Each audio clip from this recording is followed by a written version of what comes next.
پاکستان کا مطلب کیا؟ لا الہ الا اللہ. پاکستان کا مطلب کیا؟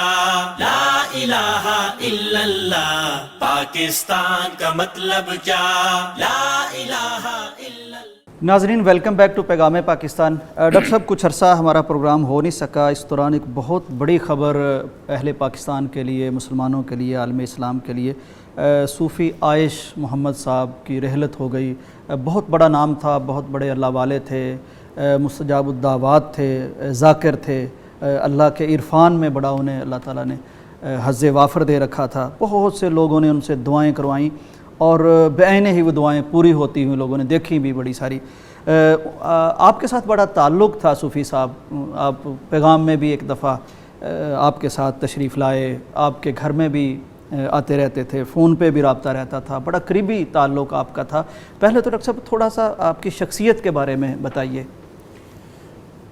دیکھیں، جو شخصیت کے بارے میں بتانے سے پہلے میں صوفی صاحب کے بارے میں یہ عرض کر دوں کہ جو میرے ساتھ ان کا تعلق تھا. ایک تو یہ کہ صوفی صاحب وہ معروف تھے اور ان کا نام بھی اصل میں عائش محمد نہیں تھا. اچھا، یہ بھی معروف تھا، ان کا نام تھا محمد. اچھا صحیح. اور المعروف عائش محمد، ٹھیک ہے. اور وہ معروف ہو گئے تھے صوفی عائش محمد. اور اس میں بھی اکثر لوگ ان کو عیش محمد لکھتے تھے، بالکل ایسے. بعض لوگ عائش محمد لکھتے تھے. تو ڈاکٹر صاحب کچھ علم ہے کہ کیسے یہ نام پڑ گیا؟ اچھا، یہ نہیں مجھے معلوم، لیکن یہ انہوں نے خود مجھے بتایا کہ میرا نام محمد ہے، ٹھیک، اور عیش محمد میرا معروف ہو گیا. ٹھیک. یہ انہوں نے مجھے خود بات بتائی تھی. اب میرا ان کے ساتھ تعلق یہ تھا کہ اصل میں تو وہ ظاہر ہے والد صاحب اور چچا وغیرہ کی عمر کے تھے اور ان کے ساتھ ہی ان کا تعلق تھا. تو ان کی وجہ سے وہ میرے ساتھ اتنی محبت کرتے تھے کہ ہر سال 1 یا 2 دن میرے گھر تشریف لاتے اور میرے گھر قیام فرماتے تھے.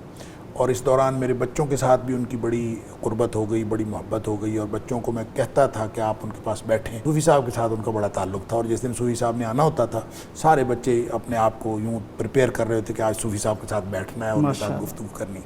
تو بہرحال وہ ان کے ساتھ بیٹھنا وہ ایک عجیب لطف تھا، اور وہ باتیں کرتے رہتے تھے اور ہر بات کے اندر کوئی نہ کوئی نقطہ تھا. قرآن پڑھتے تھے تو اس کے اندر بڑا عجیب و غریب استدلال ہوتا تھا. بندہ یعنی بعض چیزیں ایسی ہیں کہ آدمی سوچتا تھا کہ یہ کبھی سوچا نہیں کہ یہ بھی اس میں سے نقطہ نکلتا ہے. کہ مثلاً ایک دن کہتے، یعنی ایسی بات ہو رہی تھی تو کہتے ہیں کہ جو موسیٰ علیہ السلام نے اپنی اہلیہ سے کہا آگ دیکھ کر کہ کثو، آپ یہاں تشریف رکھیں. جمع کسی کا بولا، کسی نہیں کہا، بلکہ آپ نے کہا کثو، یہاں بیٹھو تشریف رکھو. تو اس سے انہوں نے استدلال کیا کہ اپنی اہل خانہ کو ہمیشہ عزت اور احترام سے بلانا چاہیے، ان کو مخاطب کرنا ہے. نادر نقطہ نکالا. اب یہ عام طور پہ لوگوں کو یہ نہیں سمجھ آتی، وہ گزر جاتے ہیں اس سے. تو وہ اس طرح کے نقطے نکالتے تھے، بندہ حیران ہو جاتا تھا کہ بڑی سادگی سے کہتے آپ تشریف رکھیں. اس کا ترجمہ ہی انہوں نے یہ کیا، آپ تشریف رکھیں، آپ یہاں تشریف رکھیں، میں ابھی آتا ہوں. تو اس طرح سے خطاب کرنا چاہیے. تو آپ اندازہ کریں کہ اس سے معاشرتی زندگی اور اس کے ساتھ جڑے جتنے مسائل، احترام کتنا آئے گا، تو بہرحال جی صوفی صاحب ایک بڑی نابغہ روزگار شخصیت تھے. اور عام طور پر ایسی شخصیت اس دنیا میں آج کے دور میں تو شاید ممکن نہیں ہے. میں سنت کا سب سے زیادہ پابند میں نے اپنی زندگی میں جس شخص کو دیکھا ہے وہ میرے والد صاحب مولانا محی الدین علیہ الرحمہ. اور ان کے بعد اگر کسی شخص کو میں نے مٹا ہوا دیکھا ہے جس کو زندگی کے ساتھ، دنیا کے ساتھ کوئی تعلق نہیں تھا سوائے اللہ کے، اور اس لیے دنیا کے ساتھ تعلق تھا کہ میں اپنے اللہ کے لیے زندگی گزار رہا ہوں، وہ صوفی عائش محمد صاحب تھے. اب اندازہ کیجئے کہ جب آخری دنوں میں ان کو ڈاکٹرز نے بتایا کہ آپ کو بیماری ایسی ہے کہ شاید یہ کیوریبل نہیں ہے، تو انہوں نے جو پہلا رسپانس دیا، ڈاکٹر زعیم صاحب اس کے گواہ ہیں، اس کے راوی ہیں، کہتے ہیں جو پہلا رسپانس انہوں نے دیا انہوں نے یہ کہا کہ امریکہ کی شکست دیکھے بغیر جنت کا کیا مزہ آئے گا. اللہ اکبر. یہ بہت ان کا ایک نیریٹو تھا اور بات کرتے رہتے تھے. اور وہ کہتے ہیں کہ جنت کا کیا مزہ آئے گا، امریکہ کی شکست تو میں نے دیکھی نہیں، وائٹ ہاؤس کو فتح کیے بغیر میں اس دنیا سے جا رہا ہوں، تو مجھے جنت کا کیا مزہ. یعنی پورے ہوش حواس میں. ابھی اس کے بعد ماشاءاللہ کئی ہفتے وہ ٹھیک رہے. اور اسی دوران پھر انہوں نے میرا جو تعلق ان کے ساتھ جو میں عرض کر رہا ہوں، پھر مجھے انہوں نے ایک دن واٹس ایپ پہ میسج کیا، وائس میسج، اور مجھے کہتے ہیں کہ مجھے مل جاؤ آ کے، جتنی جلدی ہو سکے مجھے مل جاؤ۔ اللہ اکبر۔ تو ظاہر ہے میری بھی مصروفیات، میں مغرب تک فارغ نہیں تھا، تو مغرب کے بعد میں یہاں سے چلا، صحیح۔ تو رات کو 11 بجے کے بعد میں وہاں پہنچا مامو کانجن، تو وہ 2 گھنٹے ان کے پاس بیٹھا۔ تو وہاں ان کے بیٹے جو ابو بکر صاحب ہیں، انہوں نے بہت ہماری خدمت بھی کی، بہت وہ بلکہ لینے کے لیے آگے آ گئے کیونکہ رستہ خراب تھا۔ اللہ تعالیٰ ان کو جزائے خیر دے۔ گھنٹہ بھر کا فاصلہ وہ کر کے پھر میرے ساتھ گئے، پھر واپس مجھے وہاں تک چھوڑ کے آئے کوئی 1-1:30 بجے۔ کھانا بھی انہوں نے تیار کیا ہوا تھا، لیکن وہ شیخ صاحب نے نا مجھے کھانا نہیں کھانے دیا۔ اللہ اکبر۔ وہ کہتا جی کھانا ٹھنڈا ہو جائے گا، وہ کہتا ہونے دے ٹھنڈا، ہمیں باتیں کرنے دے۔ تو ہم کافی دیر جو ہے نا وہ جیسے کہہ لیں کہ ایک سانس میں باتیں کرتے رہے۔ کچھ چیزیں انہوں نے مجھے ہدایات دینی تھیں، کچھ وہ بہرحال الحمدللہ کچھ ذاتی حوالے سے اور کچھ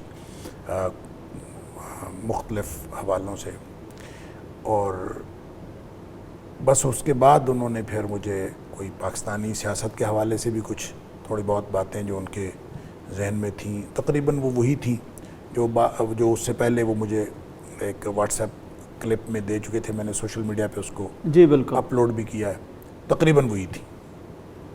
تو بس یہ تقریباً کوئی 2 گھنٹے کی ملاقات تھی اور یہ آخری ملاقات تھی۔ اللہ اکبر۔ ڈاکٹر صاحب وہ جو بڑا مشہور معاملہ ہے نا مستجاب الدعوات ہونے کا، اس حوالے سے آپ کا کوئی تجربہ؟ تو مستجاب الدعوات تھے، بالکل میرا تجربہ ہے۔ ان کے بارے میں جو میری باتیں ہوئی ہیں دعاؤں کے حوالے سے ضرور ہوئی ہیں۔ وہ بتاتے تھے کہ دعا کرنے کا طریقہ یہ ہے کہ آپ ربوبیت کی آیات پڑھیں، ٹھیک، اور ربوبیت کی آیات پڑھیں گے تو اس کے بعد آپ اصل میں صوفی عبداللہ صاحب کے حوالے سے بتاتے تھے کہ وہ چونکہ بڑے مستجاب الدعوات تھے، تو ان کے بارے میں بھی میں نے پوچھا ان کی دعاؤں کا کیا طریقہ کیا ہوتا تھا۔ وہ کہتا ہے وہ نا دعائیں بڑی مانگتے تھے بڑی عجیب طریقے سے۔ وہ ربوبیت کی دعائیں، ربوبیت کی آیات پڑھتے جاتے تھے، جس میں اللہ تعالیٰ کی عطا کا ذکر ہے وہ شروع کر دیتے تھے، اور مختلف جگہوں سے آیات جو ان کو یاد ہوتی تھی پڑھتے جاتے تھے۔ اچھا، آیات پڑھنے کے بعد پھر وہ یوں نہیں کہتے تھے کہ یا اللہ یہ دے دے اور یا اللہ یہ دے دے۔ دعا کروانے والا جو ہے نا اس کو کہتے تھے چلو بھئی یہ بھی گل ہو گئی، چلو بھئی یہ بھی گل ہو گئی۔ وہ کہتے ہیں مثلاً ایک بندے نے خبر سنا دیتے، ہاں جی، ایک بندے نے جو ہے اس نے کہا جی آپ دعا کریں اللہ تعالیٰ بیٹا عطا کرے۔ یہ صوفی عبداللہ صاحب کی بات ہو رہی یہ صوفی عبداللہ صاحب کی بات جو مجھے صوفی عائشہ صاحب نے بتائی۔ بالکل۔ تو کہتے ہیں کہ وہ یوں کھڑے رہے، آیات پڑھتے رہے، تو پھر اس کے بعد کہتے ہیں کہ یہ لو چلو جی 1 پتر، چلو جی 2 پتر، 3 پتر، 4 پتر، 5، 6، 7، 8 بڑے نے۔ سبحان اللہ۔ وہ کہتے ہیں اس طرح سے وہ دعا انہوں نے کی۔ تو وہ کہتے ہیں صوفی عائشہ صاحب کہتے ہیں میں نے اپنی زندگی میں تو اس کے 8 بیٹے ہوئے۔ اللہ اکبر۔ اچھا، خود انہوں نے مجھے اپنے دعاؤں کے بارے میں بتایا۔ ایک تو وہ ذکر بہت کرتے تھے، اور بعض اذکار انہوں نے مجھے بتایا، میرے ساتھ شیئر کیے، سورہ فاتحہ، آیت الکرسی، بہت زیادہ۔ اچھا، وہ جو کثرت کرتے تھے نا اس کا آپ یہ اندازہ کر لیں کہ ایک دفعہ وہ کہتے ہیں کہ میں نے اللہ سے دعا کی یا اللہ میری یہ دعا قبول کر لے، میں 1000 روزے رکھوں گا۔ اچھا، اللہ اکبر۔ آپ اندازہ کریں اس طرح کو کرتا ہے۔ ہاں، بہت اور پھر وہ کہتے ہیں میں نے رکھے۔ اچھا، میں حیران حضرت، 1000 روزے 3 سال بنتے ہیں۔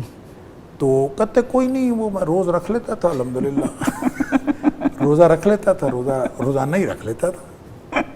سبحان تو وہ کوئی نہیں، الحمدللہ کچھ بھی نہیں ہوا مجھے، میں ٹھیک 1000 روزے رکھ لیے۔ اب دیکھیں جو بندہ 1000 روزے رکھے گا، اور پھر وہ کہتے تھے اللہ کے رسول صلی اللہ علیہ وسلم نے فرمایا کہ جو دعوت الصائم ہے نا وہ رد نہیں کی جاتی، روزے دار کی دعا۔ وہ کہتے ہیں آپ روزہ رکھ کے تو دعا کر لیں، پھر رد نہیں کی جاتی جب گارنٹی ہے نبی پاک صلی اللہ علیہ وسلم نے دی۔ ڈاکٹر صاحب بہت شکریہ آپ کا۔ ناظرین، یہ اللہ والوں کی باتیں ہیں، اللہ سے تعلق کی باتیں ہیں۔ ایک بریک، ایک پروگرام کیا، اس پہ تو زندگیاں بیت جائیں جب ہم اللہ والوں کی باتیں کریں اور اللہ تعالیٰ کی عطا کی بات کریں، اس کی دینے کی بات کریں اور بندوں سے تعلق اور محبت کی بات کریں۔ واقعتاً آدمی اشک کر اٹھتا ہے کہ کس طرح ایک شخص 1000 روزے کی بات کرتا ہے اور 10 پارے وہ نوافل میں پڑھ دیتے تھے، اور اللہ سے جب ایسا تعلق بن جائے تو پھر تو پیارے پیغمبر کی حدیث بھی ہے کہ اللہ تعالیٰ وہ جو بندہ کہتا جاتا ہے اللہ کرتا جاتا ہے۔ پروگرام کے آخر میں ہم دعا کرتے ہیں کہ اللہ تعالیٰ ہمارے اس بزرگ کی قبر منور فرمائے، جنت میں ان کے درجات بلند فرمائے، اور ہمیں بھی ایسے اللہ والوں کی اسوہ پر چلنے کی کچھ نہ کچھ اللہ توفیق عطا فرما دے تاکہ ہمارا بھی کوئی بیڑا پار ہو جائے۔ پروگرام کا وقت ختم ہوتا ہے، اجازت دیجیے، اللہ حافظ۔ پاکستان کا مطلب کیا؟ لا الہ الا اللہ۔ پاکستان کا مطلب کیا؟ لا الہ الا اللہ۔